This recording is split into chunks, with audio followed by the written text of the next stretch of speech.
makikita ninyo dito sa ating area. Ano muna kayo para maganda tingnan. Okay, walang problema. Wala pag, okay na. Okay, so ito. So, makikita niyo si Garnet F1 malalaki. Tapos pag mahinog siya, red siya. Okay. Tapos may resistance siya sa pangungulot. Yun ang usually na problema sa kamatis. So, sino yung nakatrain na ba kayo sa kamatis na ibang mga variety?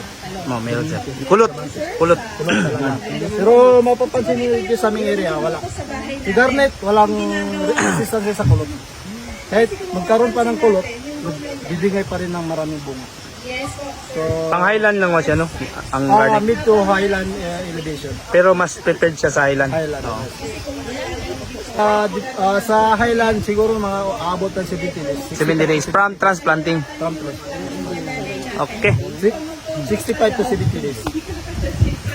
Okay? Sa lowland, baka siguro kaya niya 60 days. Garnet. May pang lowland tayo na kamatas din. Mama, nandun sa kabila. Okay, doon tayo sa kabila.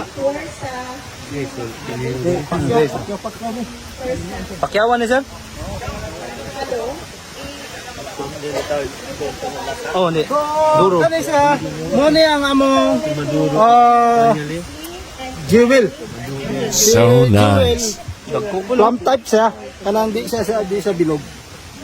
Parang oblong. Oblong. Tapos kung basihan natin yung shelf life niya, mas matagal siya mabulok. Okay, ang kulay niya is light orange to orange. Pero pag Ma-ripe siya. Maripe siya. Dili kay siya red, no? Dili kayo siya. Di pareha sa kwan, garnet. Garnet. Okay. Resistance po siya sa kulot. So, tapos sa mga wilting, resistance po siya sa wilting. Okay. So, dito tayo sa panglulan elevation namin.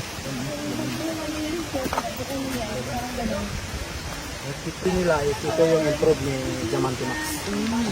Sa mga wilting, Ano ba yan sir? Yung pang low elevation namin. So, ma-harvest siya, red type. scarlet. Scarlet F1. Pang low elevation to siya.